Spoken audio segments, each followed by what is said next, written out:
اعوذ باللہ من الشیطان اللعین الرجیم بسم اللہ الرحمن الرحیم الحمد للہ رب العالمین والصلاة والسلام والتحیۃ والاکرام علی اشرف الانبیاء والمرسلین وعلى آلہ الطیبین الطاہرین المعصومین ولعنة اللہ علی اعدائهم اجمعین اما بعد فقد قال اللہ تبارک وتعالی یا ایہا الذین آمنوا اتقوا اللہ وکونوا مع الصادقین صلوات.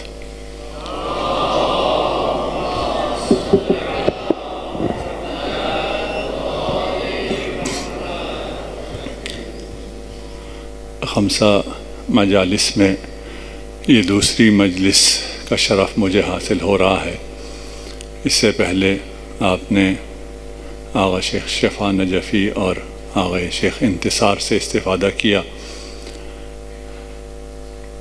جس مجلس میں گزشتہ مجلس میں ہم نے عرض کیا تھا کہ جناب سیدہ کے فضائل رسول خدا کی زبانی کمن و کیفن تعداد اور کوالٹی کے اعتبار سے ایسے ہیں جس کا کسی کے بھی فضائل سے کوئی قیاس نہیں ہے، اور ان زبانوں پر جاری ہوئے ہیں جن کا انسان یوں تصور نہیں کر سکتا. ایسا بھی نہیں ہے کہ ان راویوں کو ان روایات کی سنگینی کا احساس نہ ہو اور نہ جانے کیا کیا دیکھا اور اس میں سے کیا کیا چھپایا اور کتنا مختصر سا نقل کیا، اور وہ مختصر ابھی پوری دنیا پہ چھا چکا ہے. ممکن نہیں ہے اگر وہ سب کچھ ہم تک پہنچ جاتا جو رسول خدا نے فرمایا تھا، تو بھی شاید آج عالم اسلام کا نقشہ یہی ہوتا جو آج ہے. اس لیے کہ جو کچھ پہنچ گیا ہے اس میں کوئی کمی نہیں ہے، اس میں کوئی ایسی چیز رہ نہیں گئی کہ کوئی یہ کہے کہ ہمیں بات سمجھ میں نہیں آئی. کہ کون تھا رسول کے بعد کسے راضی کرنا تھا ہمیں پتہ نہیں چلا، رسول کے بعد کس کی ناراضگی رسول کا غضب تھا ہمیں پتہ نہیں چلا. کاش ہمیں پتہ چل جاتا. سب پتہ چل گیا ہے. کل کے انسان کو ہی پتہ تھا، آج کے انسان کو زیادہ پتہ چل رہا ہے. آج یہ چیزیں، یہ علم منظر عام پر آ رہی ہیں تو سب کے سامنے ہیں. جناب سیدہ کی خوشنودی کے علاوہ جناب سیدہ کو خوشنود کیے بغیر جنت کا حصول خواب ہے، ممکن ہی نہیں ہے. آپ کی شفاعت کے بغیر جنت کا حصول ممکن نہیں ہے. آپ کے غضب کے ہوتے ہوئے مغضوب علیہم میں ہوتے ہوئے جنت کی راہ، یہ کیسے ممکن ہے؟ یہ کسے سمجھ میں بات نہیں آئی ہوئی؟ سب کو بات سمجھ میں آئی ہوئی ہے، لیکن راہ حق ہے، قربانی مانگتا ہے. آپ خوش نصیب ہیں کہ آپ کو راہ حق پر رہنے کے لیے قربانی دینی پڑتی ہے.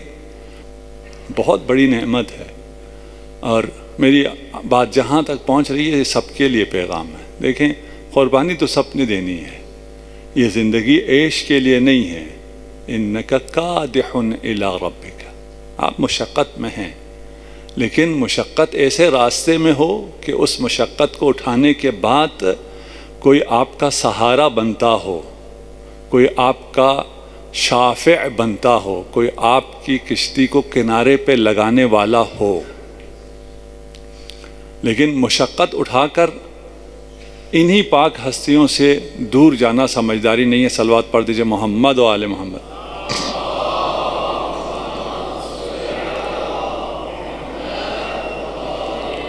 ایک حدیث ہے، اس کا صدر یعنی کچھ جملے میں نے گزشتہ مجلس میں پیش کر دیے تھے، اور اس کے بعد یہ بھی ام المؤمنین سے حدیث ہے، اور آپ فرماتی ہیں کہ میں نے سوال یہ کیا تھا کہ آپ اتنا پیار کیوں کرتے ہیں اپنی بیٹی کو؟ اتنا پیار کسی باپ نے کسی بیٹی کو نہیں کیا، ایسا کبھی کسی نے نہیں کیا، آپ ایسا کیوں کرتے ہیں؟ رسول خدا نے جواب جو دیا ہے اس میں آپ ارشاد فرما رہے ہیں، آج جہاں سے ہم شروع کر رہے ہیں، فوقفت علی شجرۃ من شجر الجنہ، کہ جب میں معراج پر گیا تو جنت میں، معراج پر جو رسول خدا گئے، آپ جانتے ہیں کہ رسول خدا کے نور کو دیکھ کر تمام عرشیان، تمام فرشتے، تمام حور و ملک سب پریشان تھے، سب پوچھتے تھے ما ھذا النور اشبہ النور بنور ربنا۔ وہ اس عالم میں رہنے والے اس نور کو دیکھ کر پریشان تھے، مجذوب تھے۔ رسول خدا کہتے ہیں میں ایک درخت کے سامنے پہنچا، میں خود مجذوب عالم میں اس کے نور کو دیکھ کر مجذوب ہو گیا۔ فوقفت علی شجرۃ، اس درخت کے سامنے رسول کھڑے ہو جائیں، رسول 7 آسمانوں میں کہیں نہیں رکے، اس درخت کے سامنے کہہ رہے ہیں وقفت، اس سے زیادہ خوبصورت درخت جنت میں نہیں تھا، اس سے زیادہ سفید نورانی پتے کسی درخت کے نہیں تھے، اس سے زیادہ لذیذ ثمرہ میوہ کسی درخت کا نہیں تھا۔ پھر مجھے اس درخت سے چکھایا گیا، اور اس نور سے، نور جناب سیدہ فاطمۃ الزہرا سلام اللہ علیہا، اللہم صلی علی،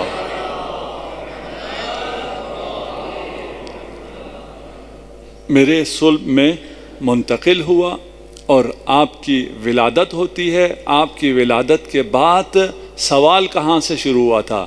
اتنا پیار کیوں، اتنا ایک بیٹی کو کیوں سونگتے ہو؟ فَإِذَا اشْتَقْتُ إِلَى الْجَنَّةِ، میں جب جنت کا مشتاق ہوتا ہوں۔ صلوات پڑھ دیجئے محمد و آل محمد۔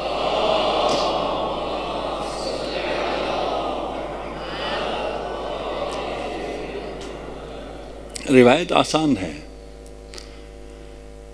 اور نقل کرنے والوں نے سمجھا ہے، ایسا نہیں ہے نہیں سمجھا۔ جنت ہے، جنت کسے کہتے ہیں ہمیں ابھی اس کا اندازہ ہی نہیں ہے۔ اس عالم میں اس عالم کا ہمیں کوئی اندازہ نہیں، اور جو کچھ بتایا جاتا ہے وہ صرف تقریب ذہن کے لیے تشبیہ ہے، استعارہ ہے، کہ آپ کو پتہ چل جائے کہ وہاں بہت اچھی کوئی چیزیں ہیں، بہت عمدہ کوئی چیزیں ہیں، ایسی چیزیں ہیں جنہیں دیکھ کر آپ کی آنکھ اکتائے گی نہیں، جنہیں کھا کر آپ کو کوئی اکتاہٹ نہیں ہوگی، آپ کو تکرار کا احساس نہیں ہوگا، آپ کو کوئی بوریت نہیں ہوگی، آپ وہاں جو چاہیں گے وہ سب ہوگا۔ وہ جو خوبصورت ترین عالم ہے، اس کے حسن سے فاطمہ کا حسن کہیں زیادہ ہے،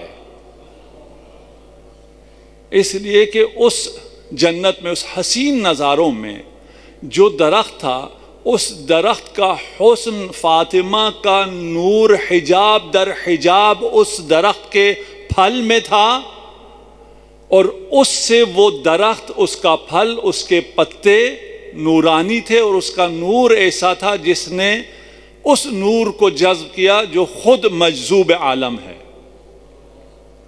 یہ حسن فاطمہ ہے۔ لم ارى فی الجنہ، جنت میں ایسا نہ درخت دیکھا، نہ ایسے میں نے پتے دیکھے۔ ان پتوں کا نور کیا تھا؟ نور فاطمہ کی تجلی تھی۔ صلوات پڑھ دیجئے محمد و آل محمد۔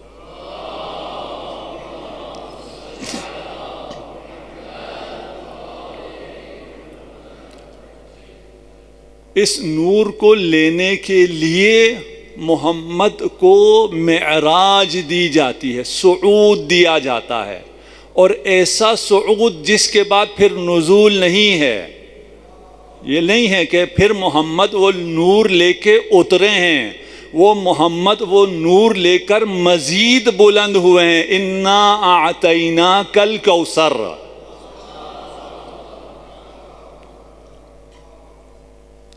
کون سمجھ سکتا ہے؟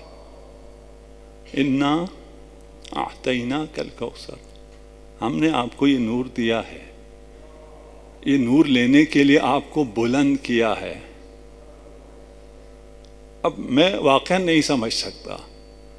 کلما اشتقت الی الجنہ، کون کہہ رہا ہے؟ رسول خدا فرما رہے ہیں کہ جب میں جنت کا مشتاق ہوتا ہوں. جنت، آپ کی جنت کیا ہے اور رسول کی جنت کیا ہے؟ وعد اللہ المؤمنین والمؤمنات جنات تجری من تحتها الانہار. یہ تو میری اور آپ کی جنت ہے نا. مؤمنین و مؤمنات کی جنت کیا ہے؟ کہ تجری من تحتها الانہار خالدین فیہا ومساکن طیبہ. یہ آپ کو مبارک انشاءاللہ اس ذکر کے توفیل ہم سب کو اور اس ذکر سننے والوں کو اس ذکر کے توسل سے جنت نصیب ہو. فی جنات عدن. لیکن جو رسول کی جنت ہے ورضوان من اللہ اکبر ذالک هو الفوز العظیم. رسول کی جنت یہ تجری من تحتها الانہار نہیں ہے، وہ شجرہ نہیں ہے، وہ پھل نہیں ہے. رسول کی جنت رضوان اللہ ہے. ان عائشہ بنت طلحہ، یہ عائشہ بنت طلحہ ہے. ان عائشہ یہ بنت ابی بکر ہیں. دوبارہ ام المؤمنین سے روایت ہے. انہا قالت ما رأيت احدا كان اشبه كلاما وحديثا من فاطمة برسول اللہ صلی اللہ علیہ وآلہ وسلم. ما رأيت احدا، میں نے کسی کو نہیں دیکھا کلام اور حدیث میں رسول سے نزدیک، رسول جیسا زہرائے مرضیہ کے علاوہ کسی کو نہیں پایا. یعنی آپ جو کہتی، جو کچھ فرماتی وہ کلام کلام رسول ہوتا، وہ عیناً ایسے ہوتا جیسے رسول بول رہے ہیں. یہ کہنا تو آسان ہے، لیکن پھر وہی بی بی جب دربار میں آ کے کہے اعلموا انی فاطمہ اقول عودا وبدعا ولا اقول ما اقول غلطا، پھر یہ ماننا پڑے گا کہ بی بی جو کہہ رہی ہیں وہ کلام رسول ہے. کلام رسول کے سامنے پھر کلام کرنا ممکن نہیں ہے. جو عالم بے کلام رسول ہو، ان دونوں کا بولنا ایک ہے بشہادت ام المؤمنین. اگر ایک ہے، جو یہ بول رہی ہیں وہ حدیث ہے، سیدۃ النساء العالمین ہیں، غلط تو نہیں بول سکتی. خود کہہ رہی ہیں کہ ما اقولو غلطا، میں کبھی کوئی غلط بات نہیں کر سکتی. وہ جب مطالبہ کر رہی ہیں تو انہیں حدیث نہیں سنائی جا سکتی اس مطالبے کے سامنے. اور اس مطالبے کے سامنے حدیث بھی کیا سنائی جائے کہ آپ کو مال نہیں ملے گا اس لیے کہ آپ کو علم ملا ہے وراثت میں. اسی علم کی بنیاد پر تو مطالبہ ہے. یہ تو اعتراف ہے نا، علم ارث میں علم جناب سیدہ کو ملا ہے اور کسی کو نہیں ملا ہے. یہاں بھی کہہ رہے ہیں کہ کان اشبہ کلاما وحدیثا، یہی کلام رسول ہے. یہ جو مطالبہ ہے یہ مطالبہ یہ رسول ہے. وکانت اذا دخلت علیہ رحب بها وقام الیہا فاخذ بیدها. وکانت اذا، جب کبھی بھی، یعنی ہمیشہ جب جناب سیدہ داخل ہوتی تو رسول خدا رحب بہا، استقبال کرتے تھے.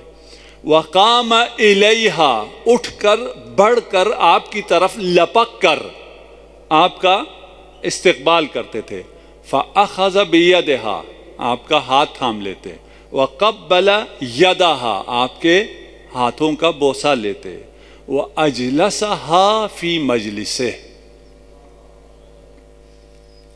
شاید یہ میں حدیث کا یہ حصہ پڑھ چکا ہوں، اس لیے میں ابھی اس کی توضیح نہیں کرتا، وَإِلَّا ساری ہماری پوری مجلس آج یہیں ہے۔ اگر ہم نے یہ سمجھ لیا تو ہم نے کچھ بھی سمجھ لیا۔ چاہے جناب سیدہ میں کہیں کوئی ایک جملہ سمجھ لیا، ساری بات سمجھ میں آ جاتی ہے۔ کوئی ایک جملہ ایسا نہیں ہے جو کسی اور کے لیے ممکن ہو، کوئی ایک ایسا جملہ نہیں ہے۔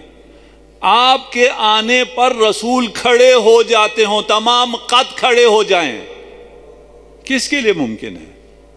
صرف اپنی جگہ قام لہا نہیں ہے، قام الیہا ہے۔ آپ جب بھی آئیں، ایک دفعہ دو دفعہ نہیں، کسی دن زیادہ پیار آ گیا ہو، مشکل میں ہو، آسانی میں ہو، خوشی میں ہو، غم میں ہو، جب بھی ہو، جہاں بھی ہوں، ہر حالت میں جب بھی جناب زہرا کو دیکھیں، رسول خدا تعظیماً کھڑے ہو جائیں۔ قام الیہا، یہ تو جب آپ تشریف لاتی تھی۔ جب رسول خدا تشریف لاتے، کان رسول اللہ صلی اللہ علیہ وآلہ اذا دخل علیہا رحبت بہ وقامت الیہ واخذت بیدہ فقبلتها۔ فرق کیا ہے؟ فرق ایک جملے میں ہے۔ وہاں اپنی مسند پر رسول لا کر جناب سیدہ کو بٹھا رہے ہیں، یہاں عیناً وہی ہے۔ جب جناب رسول خدا آتے ہیں تو جناب سیدہ استقبال کرتے ہیں، یہ طبیعی ہے، یہ آج بھی کوئی بھی بچی ہوگی اپنے باپ کا اسی طرح استقبال کرے گی، اسی طرح ہاتھ کا بوسہ لے گی۔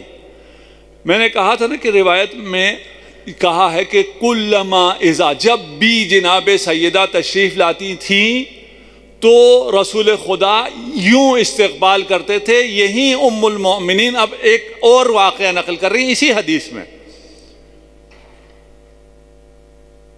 فدخلت علیہ فی مرضہ الذی توفی فیہ، لیکن ایک دفعہ ایسا ہوا ہے جب جناب سیدہ آئی ہیں تو اب استقبال کا انداز تھوڑا سا بدل گیا ہے۔ اس مرض میں، جس مرض میں رسول خدا کی رحلت ہوئی ہے، شہادت ہوئی ہے، اس مرض میں بستر موت پر تھے رسول خدا، اور جب فاطمہ آئی فرحب بہا، ابھی بھی اسی طرح استقبال کیا ہے۔ وقبلہا، اب قام الیہا نہیں ہے۔ جب تک رسول میں کھڑے ہونے کا دم تھا، فاطمہ کی تعظیم کے لیے کھڑے ہوتے رہے ہیں۔ صرف ایک موقع ایسا آیا ہے جب آپ کھڑے نہیں ہوئے، وہ بستر مرگ ہے، اسی روایت میں ہے۔ جب ہم نے پہلے کہا نا کہ عربی میں ہے، بعض کو شاید عربی سمجھ میں نہ آئے اور کہے نہیں یار عربی میں ایسا نہیں ہے، رسول خدا ہمیشہ ہر وقت، یہ اسی روایت میں جناب ام المؤمنین عائشہ فرما رہی ہیں کہ ایک وقت صرف ایسا ہوا ہے کہ زہرا آئی ہو اور رسول نہ اٹھے ہوں۔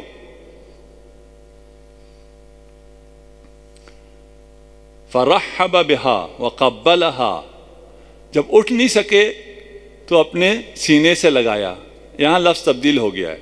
وَأَسَرَّ إِلَيْهَا، پہلے قام الیہا ہے، اب اسر الیہ۔ وہ بھی کتنا خوبصورت عمل ہے، بیٹی کے استقبال کے لیے لپکنا، اور یہ اس سے زیادہ خوبصورت ہے جب بیٹی کے کانوں کو اپنے ہونٹوں سے لگا کر کوئی سرگوشی فرما رہے ہیں۔ ام المؤمنین کہتی ہیں کہ میں نے دیکھا کہ باپ اور بیٹی میں پیار چل رہا ہے، بابا نے بیٹی سے کچھ کہا، بیٹی رو پڑی، پھر کچھ دیر بعد بابا نے کچھ کہا، بیٹی ہنس دی۔ اگر میں روایت کے الفاظ آپ کو سناؤں ام المؤمنین کے، فَقُلْتُ فِي نَفْسِي كُنْتُ أَحْسُبُ لِهَذِهِ الْمَرْأَ فَضْلًا۔ ام المؤمنین نے اس سے پہلے فاطمہ کو روتے ہوئے نہیں دیکھا کہتی میں نے جب دیکھا نا کہ یہ ابھی روئی اور کچھ دیر بعد پھر ہنسی، میں نے اپنے دل میں کہا کہ یہ تو عام انسان نہیں تھی، عام عورت نہیں تھی، ان کا مرتبہ بہت بلند ہے، یہ عام عورتوں کی طرح کیوں روئی، کیوں ہنسی؟ پھر جا کر میں نے سوال کیا، واقعہ آپ نے سنا ہوا ہے، میں آپ کو صرف روایت کے کچھ جملوں کی طرف متوجہ کر رہا ہوں، اور جواب بھی آپ کے پیش نظر ہے۔ اس وقت تو جواب نہیں دیا، بعد میں جب پوچھا تو پھر کہا کہ میں ہنسی اس بات پر کہ انی اول اہلہ الحق بہ، کہ پہلا فرد اہل بیت میں سے جو آن حضرت سے ملحق ہوگا وہ میں ہوں گی۔ صلوات پڑھ دیجئے محمد و آل محمد۔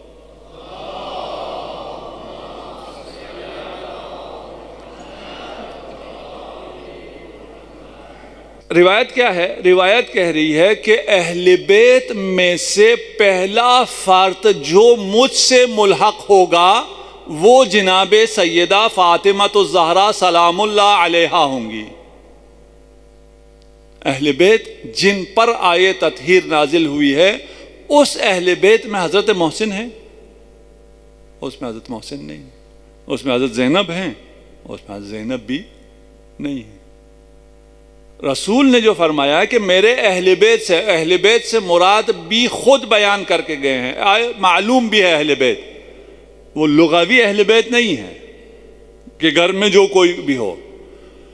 اس بنا پر جو پہلا شہید ہے وہ کون ہوگا اہل بیت میں سے؟ شہیدہ جناب سیدہ ہوں گے۔ دوسرا، اس وقت جب رسول ارشاد فرما رہے تھے اس وقت حضرت محسن تھے؟ اس وقت حضرت محسن نہیں تھے۔ جو تھے ان میں سے بات ہو رہی ہے کہ جو ہیں ان میں سے سب سے پہلے آپ آئیں گی مجھ سے ملنے۔ یہ کوئی اعتراض نہیں ہے کہ جو اس کے بعد آیا، اور پھر اعتراض کرنے والے کون ہیں؟ جنہوں نے نہیں آنے دیا، جنہوں نے محسن کو دنیا میں نہیں آنے دیا، وہ کہتے ہیں۔ اور پھر ہمیں کوئی یعنی فاطمیہ کے حوادث میں ہمیں کسی سے کوئی اصرار نہیں ہے، کوئی بحث نہیں ہے کہ آپ کہیں جی پہلو شکستہ ہوا تھا یا نہیں ہوا تھا۔ ٹھیک ہے، فرض کر لیجئے آپ کی بات مان لیتے نہیں ہوا تھا، حملہ ہوا تھا یا نہیں ہوا تھا۔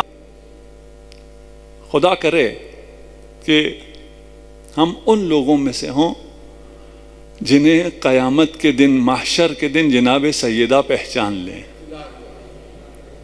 ہم جناب سیدہ کے چناؤ میں آ جائیں۔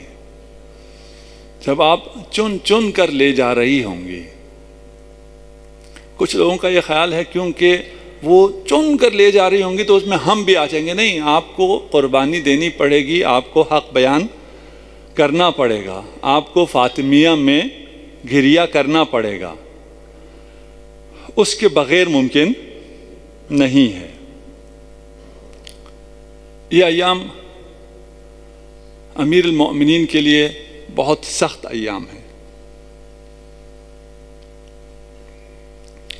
جناب سیدہ ارشاد فرماتی ہیں، امیر المؤمنین میں نے آپ سے وصیت کرنی ہے، انی لأرى ما بی لا اشک الا اننی لاحقۃ بأبی۔ میں آج یا کل اپنے بابا سے ملنے جا رہی ہوں، میں یہ دنیا چھوڑ کر، علی آپ کو چھوڑ کر، حسنین کو چھوڑ کر جا رہی ہوں۔ وہ کیا مظالم ہیں جن مظالم کی وجہ سے ایک بیوی کو اپنی نوجوانی میں علی جیسا شوہر چھوڑ کر جانے پہ راضی ہے، حسنین جیسے شہزادوں کو چھوڑ کر جانے پہ راضی ہے۔ انی اوصیک باشیاء، میں وصیت کرنا چاہتی ہوں۔ علی نے زہرا کا سر اپنے سینے پہ رکھا، فجلس عند رأسها واخرج من كان في البيت، جو بھی گھر میں تھا سب کو گھر سے نکال دیا۔ اس وصیت کو مصائب کے الفاظ سمجھ کے نہ سنیے، اسے اپنے دل میں اتاریے۔ ثم قالت یا ابن عم ما احدتنی کاذبہ ولا خائنہ ولا خالفتک منذ عاشرتنی. اے علی مجھے معاف کر دیجیے، میں نے کبھی آپ کی مخالفت نہیں کی، میں نے ہمیشہ آپ کی بات مانی، میں نے آپ کے ساتھ ایک اچھی زندگی گزاری. ما احدتنی کاذبہ، صدیقہ کو کہنا پڑ رہا ہے. صدیقہ کو اتنا جھٹلایا گیا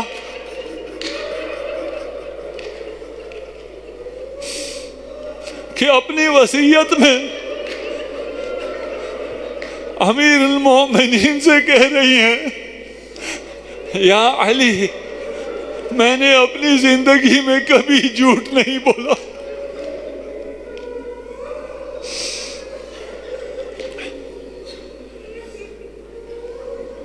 فقال معاذ اللہ، آپ برداشت نہ کر سکے.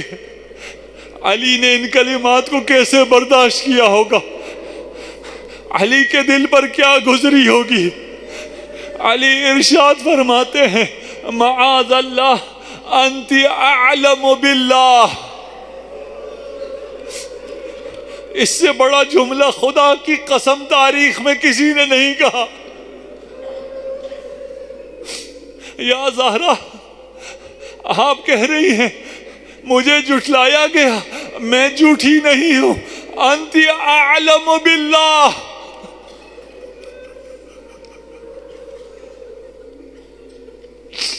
وابر واتقى واکرم واشد خوفا من اللہ. اللہ اکبر. نہ جانے کتنا گریہ ہوا، علی نے کتنا گریہ کیا، بطول نے کتنا گریہ کیا. کب دوبارہ زہرا بولنے کے قابل ہوئی؟ ثم قالت اوصیک ان لا یشہد احد علی جنازت من ہؤلاء الذین ظلمونی.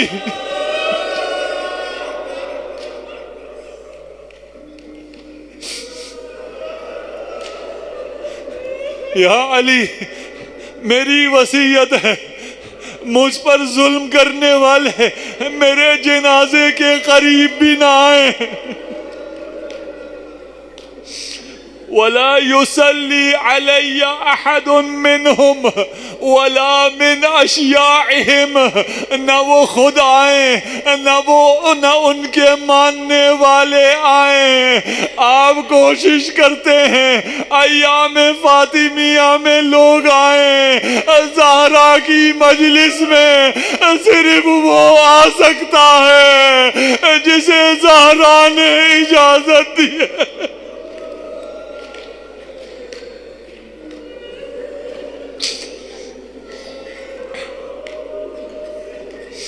یا علی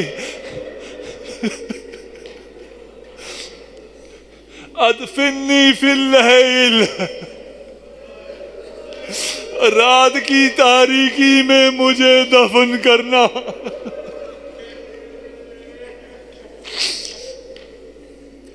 امیر المؤمنین ارشاد فرماتے ہیں واللہ جدد علی مصیبت رسول اللہ ثم بکیا جمیعا.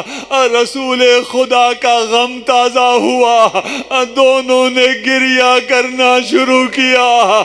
زہرا نے اپنے ہاتھوں سے علی کے آنسو پوجنا شروع کیے.